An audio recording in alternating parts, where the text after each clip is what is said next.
북한 김정은 국무위원장이 지난 5일에서 7일까지 열린 제8차 노동당 대회에서 새로운 핵잠수함 설계 연구가 끝나 최종 심사 단계에 있다고 공개했습니다. 북한이 게임 체인저로 불리는 전략 무기인 핵잠수함 개발을 완료했다는 소식이 들려오면서 한국도 핵잠수함 도입을 서둘러야 한다는 주장이 나오고 있습니다. 핵잠수함은 원자로를 동력원으로 쓰는 잠수함으로 핵추진 잠수함을 진짜 잠수함이라고 부릅니다. 속력면에서 핵잠수함이 KTX라면 디젤 잠수함은 완행열차에 비교되는데요. 핵잠수함은 평균 시속 37에서 47km로 지구 한 바퀴를 도는데 40일 정도가 걸리는 반면 디젤 잠수함은 평균 시속 11에서 15km로 140여일 정도가 걸립니다. 핵잠수함은 몇 달마다 연료를 주입해야 하는 일반 동력원 잠수함과는 달리 10년 넘게 항행이 가능하다고 알려져 있습니다. 도중에 보급품이나 연료를 재보급받을 필요가 없기 때문에 수중작전 능력에 있어 핵잠수함은 무제한이라고 볼 수 있습니다. 북한이 이르면 3, 4년 내 핵추진 잠수함을 개발 완료할 것으로 예상되면서 우리 군의 수건인 핵잠수함 도입 논의가 다시 급물살을 타고 있습니다.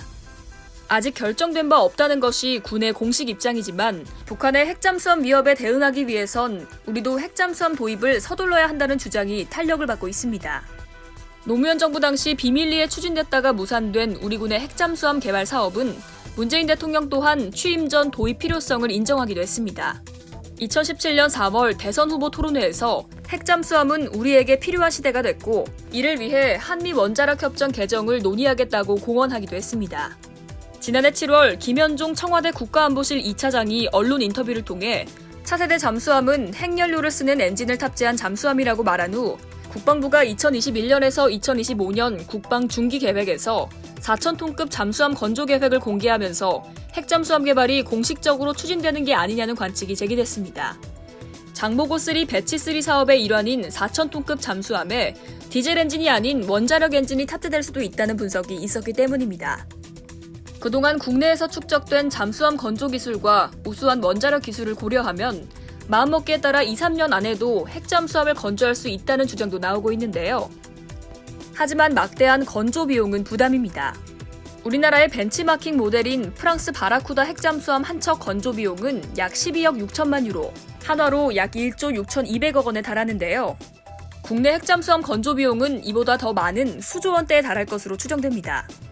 하지만 실제 국내 핵잠수함 추진은 진행이 매우 더딘 편입니다. 강대식 국민의힘 의원에 따르면 해군은 핵잠수함과 관련해 해군 기획관리 참모부장을 TF장으로 한 수중 전력발전 TF를 운영해왔지만 핵잠수함 전문가가 아닌 상근 인원 2명이 이미 공개된 국내외 핵잠수함 관련 자료를 수집하는 수준이라 실질 연구개발 진척 속도가 나지 않고 있습니다. 또 핵잠수함을 만들려면 핵연료 확보가 필수적인데 2015년 체결된 한미 원자력 협정 개정안은 미국산 우라늄에 한해 20%까지 농축할 수 있으나 군사적 사용은 불가능하도록 돼 있습니다. 핵무기 개발에 쓰지 않겠다는 보증을 하고 제3국에서 농축률 20% 미만의 저농축 핵연료를 들여오는 방안도 있지만 국제사회의 핵 비확산 기조와 맞물려 확보하기가 매우 어렵습니다. 한국군 핵잠수함 도입이 지지부진한 상황에서 전문가들은 핵잠수함 건조를 위해선 정부의 강력한 의지가 필수적이라고 지적하고 있습니다. 이상 K디펜스였습니다.